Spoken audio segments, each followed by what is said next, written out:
여러분 안녕하세요. 한양대학교 인공지능융합대학원의 장병철입니다.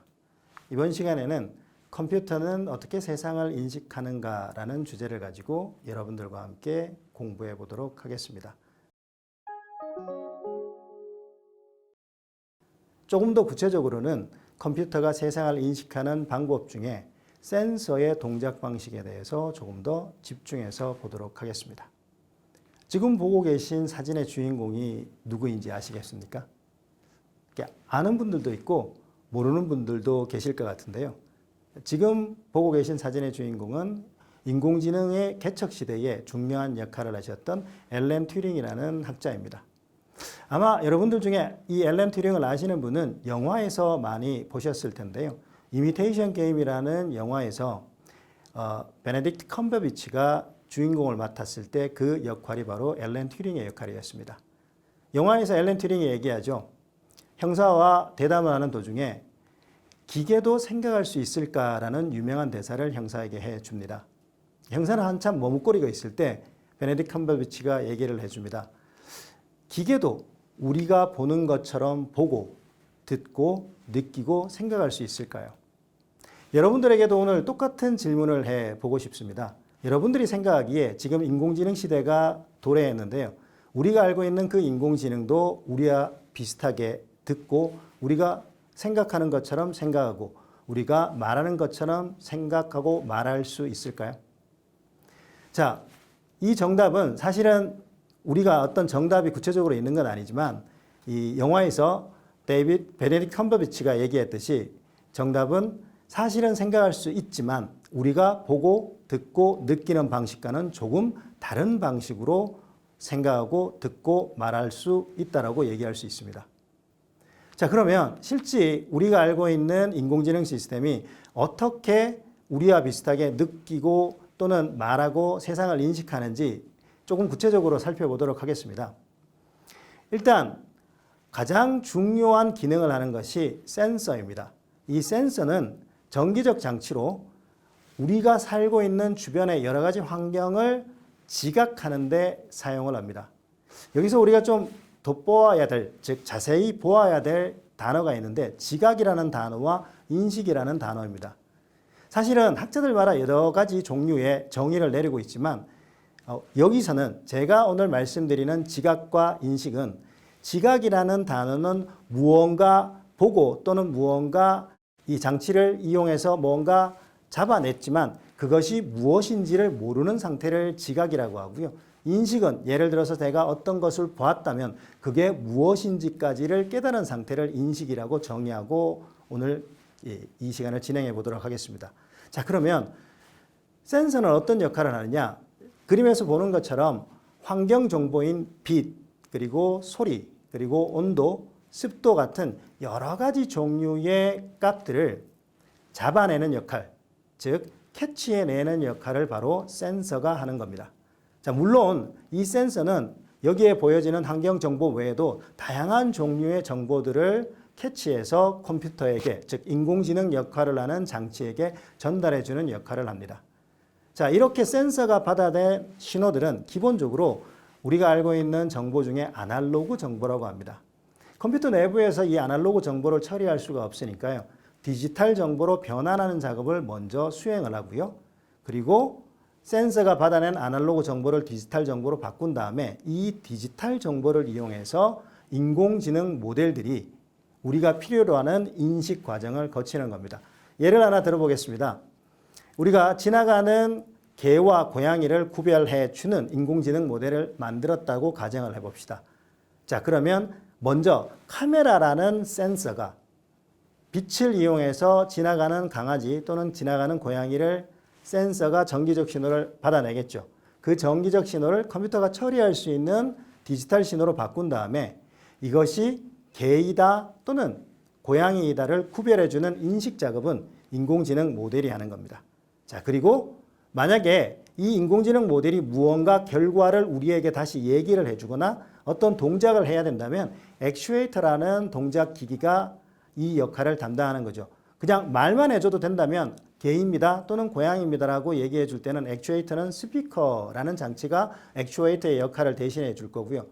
예를 들어 좀 무서운 표현이지만 지나가는 고양이를 잡아야 한다면 손의 역할을 하는 기계적인 장치, 모터들이 바로 액추에이터의 역할을 하는 겁니다. 인공지능의 인식을 위해서는 우리의 목적에 따라 굉장히 많고 다양한 센서들이 활용이 됩니다. 우리가 흔히 듣고 있는 요즘 인공지능 시대에 많이 나오는 스마트홈 시스템을 한번 생각을 해보겠습니다. 스마트홈 시스템에도 굉장히 많은 센서들을 활용하고 있는데요. 몇 가지만 한번 살펴보죠. 일단 집이니까 따뜻하거나 아니면 여름이면 시원하거나 하는 여러 가지 그런 온도들을 조절해야 될 때가 있겠죠. 인공지능은 내가 여름이라면 좀 시원하게 해줄 테고 겨울이라면 좀 따뜻하게 해주는 역할을 할 겁니다. 인공지능이 이 역할을 하려면 온도 센서가 절대적인 입력 장치의 역할을 잘 해줘야 되겠죠. 온도 센서가 집안의 공기나 집안의 여러 가지를 파악해서 현재 집안의 기온이 얼마입니다 라고 온도를 측정해 주겠죠. 자, 이 외에도 집안의 여름 같은 경우에는 습기가 많이 차면 여러 가지 문제가 생길 수 있습니다. 그래서 집안의 일정한 습도를 조정하기 위해서는 습도 센서를 사용해서 습도가 얼마인지를 측정하는 그런 기능이 필요합니다. 또한 마찬가지로 밤인지 낮인지 불을 켜야 하는지 아니면은 낮이니까 좀 조명을 은은하게 해야 되는지 심지어 요즘에는 이런 기능도 있죠. 인공지능이 이 사용자의 분위기에 따라 즉 사용자의 감정에 따라서 다양한 종류의 조명을 밝혀주는 그런 인공지능도 있습니다. 자, 그 기능을 수행하기 위해서는 필수적으로 이 센서가 필요한데요. 이 경우에는 조도 센서를 많이 사용하겠죠. 얼마나 밝은지, 얼마나 어두운지를 측정할 수 있는 그런 종류의 전자 부품이 조도 센서입니다. 이 외에도 가장 많이 우리가 지금 사용하고 있는 사실 인공지능 요 근래에 10년 정도의 인공지능 시대 말고 그 이전부터 굉장히 많이 사용하고 있는 자동화 시스템의 역할을 해주는 센서 중에 하나가 동작 센서입니다. 잠깐 생각해 볼까요? 동작 센서는 우리 스마트홈에서 어떤 기능을 담당할까요? 그렇습니다. 누군가 불법으로 침입했거나 아니면 사용자의 동작을 인식해서 무엇인가 반응을 해줘야 될 때 우리 집에서 많이 사용하는 동작 센서는 우리가 집에 아무도 없을 때에 도둑이나 아니면은 우리가 원하지 않은 사람이 침입했을 때를 알아주는 센서가 동작 센서죠. 자, 만약에 사용자라면 인공지능이 이용해서 사용자가 지금 많이 움직이고 있으니까 즉 집주인이 많이 움직이고 있으므로 무언가 온도를 좀 낮춰줘야 되겠다 이런 판단을 할 수 있을 거고요. 만약에 정말로 도둑이 들어왔다면 경찰에 알려주는 그런 역할을 인공지능이 해야 되겠죠. 자, 이때도 중요한 역할을 해주는 게 바로 이 센서입니다. 자, 이 외에도 요즘은 집안에 다양한 종류의 카메라 센서를 설치한 분들도 많이 있습니다. 우리 흔히 많이 카메라 센서를 설치하는 공간은요. 아기방, 즉 신생아나 이런 아기들이 잘 있나를 관찰할 때 카메라 센서를 쓰기도 하고요. 그리고 마찬가지로 집의 보안 시스템을 위해서 다양한 종류의 카메라 센서를 사용합니다. 자, 이와 같이 스마트홈, 요즘 한창 각광을 받고 있는 스마트홈에서도 우리가 인공지능의 기능을 수행하기 위해서는 이와 같이 다양한 종류의 센서를 활용해야 합니다. 자, 이 외에도 요즘 가장 이슈가 되고 있는 인공지능 시스템 중에 하나가 자율주행 자동차이죠. 자율주행 자동차에도 엄청나게 많은 종류의 센서들이 활용됩니다. 자, 최근 기사를 한번 여러분들이 살펴보면요. 서울시 가장 복잡하고 교통이 혼잡한 지역인 강남에서 자율주행 택시 서비스를 시범적으로 운영하고 있습니다. 여러분들 이미 한번 타보신 분도 계실지 모르겠는데요. 이와 같이 택시가 자율주행을 하려면 굉장히 많은 종류의 센서가 필요합니다. 가장 중요한 센서는 물론 여러분들 알다시피 카메라 센서일 테고요. 그리고 그 외에도 라이다 센서 또는 레이더 센서 같은 여러 가지 종류의 센서를 이용합니다. 지금 보시고 있는 화면은요. 자동차가 자율주행을 하기 위해서 도로와 앞차 그리고 도로가 아닌 중앙분리대 같은 영역을 카메라로 잡아내어서 그것을 인식하는 형태의 화면을 보고 계시는 겁니다. 즉 도로는 보라색 정도로 보일 거고요. 또 차선도 구별할 수 있어야 되죠. 요즘 대부분의 자율주행 기능을 가지고 있는 많은 자동차들이 차선 이탈을 하지 않고 자율주행을 하고 있는데요. 그렇게 차선 이탈을 하지 않고 움직이려면 스크린에 보는 것처럼 자율주행에 이 차선을 인식할 수 있는 기능이 있어야 됩니다. 그리고 당연히 앞차도 인식해야 되니까요. 지금 그림과 같이 앞차는 이런 형태로 그리고 바닥은 이런 형태로 인식해 줍니다. 자, 그러면 좀 더 자세하게 자율주행 자동차에는 어떤 센서들을 이용하는지 한번 살펴보겠습니다. 예, 가장 기본적으로 쓰는 센서가 여러분들에게는 좀 생소한 이름을 가질 수 있을 텐데요. 라이다 센서입니다. 레이저를 이용해서 그 반사되어 들어오는 빛의 정보를 이용하는 센서인데요. 가장 많이 사용하는 영역은 이 거리를 측정하거나 아니면 앞에 자동차가 전진을 할 때 앞부분 또는 후방 부분에 무언가 장애물이 있는지 없는지를 판단할 때 사용하는 게 이 라이다 센서입니다. 물론 회사에 따라서 라이다 센서를 사용하지 않고 순수하게 카메라만 이용하는 경우도 있습니다. 자, 그래서 두 번째 센서는 카메라 센서라고 할 수 있겠죠. 사실 제일 중요한 센서이기도 합니다. 우리가 자율주행을 하기 위해서는 앞에 차가 있는지 또는 앞에 신호등이 어떤 불인지, 즉 파란불인지 빨간불인지, 아니면 차선을 지금 이탈하고 있지는 않은지, 아니면 갑자기 동물이나 아니면 사람이 횡단보도에 갑자기 뛰어들었는지, 이런 여러 가지 형태의 객체들을 인식하기 위해서 카메라 센서가 반드시 필요하거든요. 자, 카메라 센서만 있으면 안 되겠죠. 카메라 센서는 어떤 경우에 동작을 하기가 굉장히 어려울까요? 그렇습니다. 야간인 경우에 빛의 양이 적은 경우에 카메라 센서가 동작하는 방식은 굉장히 어려워지겠죠. 빛이 없으므로 객체를 인식하기가 힘듭니다. 자, 이럴 때 여러 가지 센서들을 많이 이용하는데 추가적으로 좀 전에 말씀드렸던 라이다 센서나 아니면 레이더 센서도 사용합니다. 레이더 센서 같은 경우에는 이 말씀드리는 레이더의 원리를 이용한 것이고 보통 이 초음파를 많이 사용하죠. 이 전파를 이용해서 이 초음파 같은 그런 음성 외에 전파를 이용해서요. 좁은 범위나 아니면 거리를 측정하는 데 사용하는 것이 레이더 센서입니다. 그거 외에도 과거에는 방금 말했던 초음파 센서를 이용해서 자동차가 움직이기도 합니다. 혹시 여러분들 조금만 과거로 돌아가면 자동차가 후진할 때 장애물이 있으면 삐삐삐삐삐 소리를 내주는 그런 기능을 보셨던 적이 있을 겁니다. 요즘은 거의 없어지고 카메라가 후방을 보는 후방 카메라가 그 기능을 대신하고 있는데요. 이렇게 예전에 한 10여 년, 20년 전에 후방에 있는 물체가 있을 때 소리를 내주는 기능을 담당했던 센서가 초음파 센서입니다. 요즘은 이 초음파 센서는 자동차에 달려있는 경우도 있고요. 없는 자동차도 굉장히 많습니다. 이 외에 내가 어느 위치에 달리고 있는지를 정확하게 인식해 줄 GPS 같은 센서도 필요하죠. 이 GPS가 있어야 우리가 자율주행 자동차가 내비게이션 시스템을 이용해서 원하는 목적지로 갈 수도 있고요. 자율주행 자동차가 조금 더 발전을 하면 앞차와 통신을 하거나 아니면 멀리 떨어져 있는 차와 통신을 해서 차량이 밀리고 아니면 밀리지 않고를 조절할 때도 이 GPS 센서를 이용해서 여러 종류의 자동차가 서로 교신을 하는 방식을 사용합니다.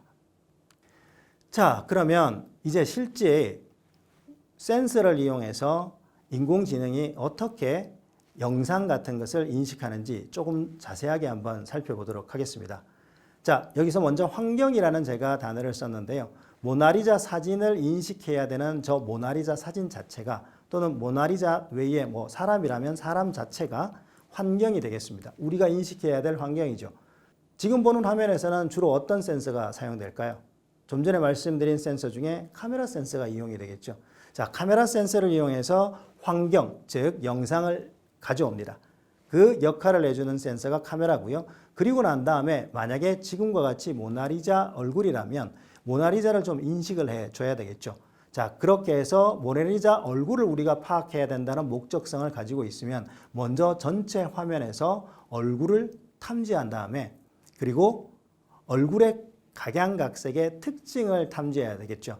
눈과 코와 입 등 이런 것들을 탐지해낸 다음에 만약에 이게 모나리자라는 사람을, 즉 우리가 존재하지 않은 가상의 인물이지만 인식해야 된다면 모나리자가 가지고 있는 특징을 잘 추출해내야 되겠죠. 눈썹이 없다든지 아니면 눈이 어떻게 생겼다든지 이런 것들을 뽑아낸 다음에 자, 이게 누구다라고 인식하는 과정을 여기에 나와 있는 것처럼 인식이라는 명칭을 사용합니다. 자, 그리고 난 다음에 뭔가 대답을 해줘야 된다면 액추에이터를 이용해서 대답을 해주겠죠. 모나리자입니다 라든지 아니면 여러 개의 사진 중에 모나리자를 가르쳐야 된다면 손이 움직여서 저 사진이 모나리자다 라고 가르쳐주는 역할을 하겠죠. 자, 이 과정을 다시 한번 자세하게 살펴보도록 하겠습니다. 자, 정보는 센서가 수집을 합니다. 우리가 인식해야 될 정보가 영상 정보라면 센서를 통해서 사진과 같은 영상 정보를 가져오겠죠. 자, 그리고 난 다음에 그 사진에서 모나리자를 인식해야 된다면 모나리자가 가지고 있는 눈, 이마, 입, 코 등의 특징을 추출합니다. 자, 이런 특징을 가지고 있는 것이 모나리자다라고 학습을 통해서 특징을 추출하게 되죠. 그리고 생각을 했을 때 모나리자의 현재 표정을 봤을 때 뭔가 기뻐하는 표정이 얼마고 아니면 무표정한 표정이 얼마다. 즉 기쁨이 얼마고 중립이 얼마다라는 이런 값을 통해서 모나리자가 어떤 표정을 짓고 있는지까지도 인식할 수가 있습니다. 여기서 중요한 거 여러분들이 하나 아셔야 되는데요. 우리는 지금 센서에 대해서 얘기를 하고 있는데 지금 이 가정은 센서뿐만 아니라 인공지능이 그 센서를 통해 들어온 정보를 인식하는 것까지 말씀을 드린 겁니다.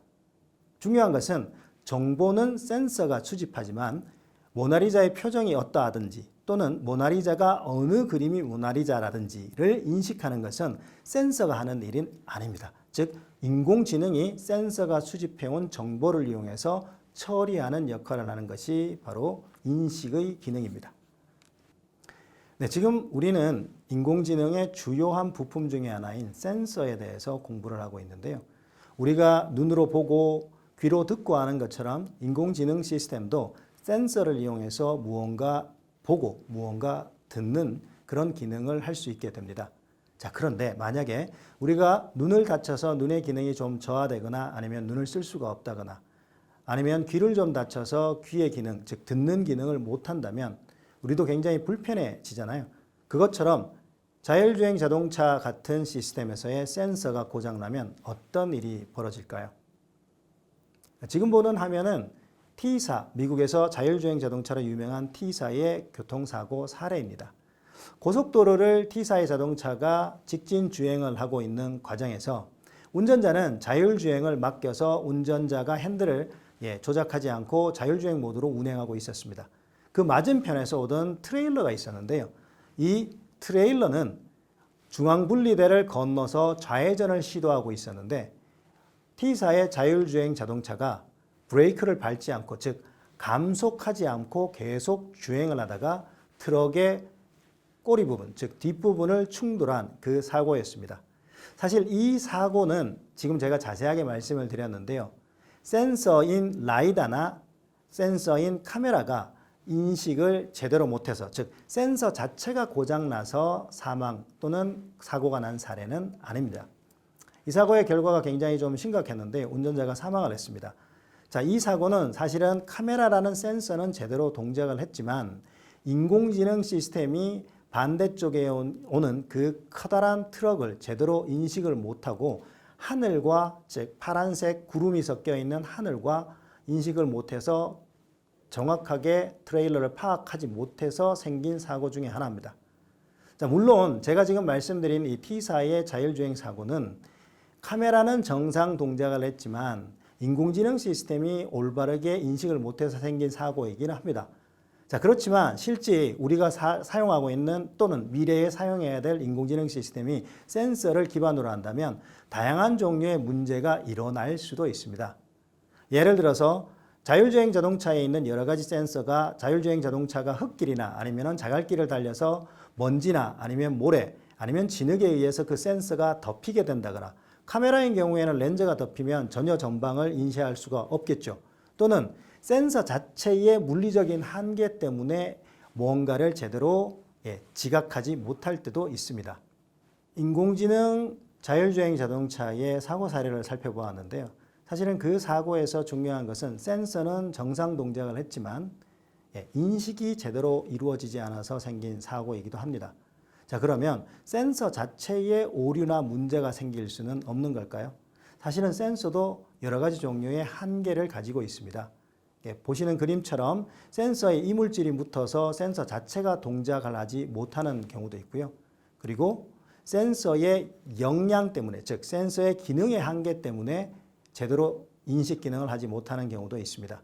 예를 들어서 초음파 센서는 거리를 측정할 때 다양하게 사용하지만 먼 거리는 측정하기 어렵고요. 레이더 센서는 특정 범위에 있는 대상물은 잘 파악하지만 전방위로 펼쳐져 있는 범위의 객체를 파악할 때는 조금 어려움을 가집니다. 예를 들어서 120도가 넘어간다거나 아니면은 360도 전방위에 영상을 인식해야 될 때는 레이더 센서로는 그 역할을 감당하기 어려울 때가 많습니다. 우리가 알고 있는 라이다 센서는 굉장히 빠른 속도로 회전하면서 전방위의 모든 물체를 탐지하는 데 유용하기는 하지만 현재 라이다 센서라는 그 센서는 가격이 굉장히 비싸요. 그래서 우리가 타고 있는 자율주행 자동차가 현재 굉장히 고가인 이유도 라이다 센서가 장착될 경우에 그 센서 가격이 워낙 비싸기 때문에 자동차의 가격도 엄청나게 비싸지는 문제를 가집니다. 이렇게 센서의 한계 때문에 인공지능 시스템이 아직 무언가를 올바르게 인지 못하는 경우도 있습니다. 센서는 인공지능에서 가장 중요한 부품입니다. 즉 센서가 제대로 데이터를 수집하지 못하면 인공지능도 그 역할을 제대로 하지 못하겠죠. 자, 여기까지 오늘 이 시간에는 인공지능의 인식에 대해서 다루면서 센서, 그 중에서도 가장 중요한 역할을 했던 센서에 대해서 살펴보았습니다.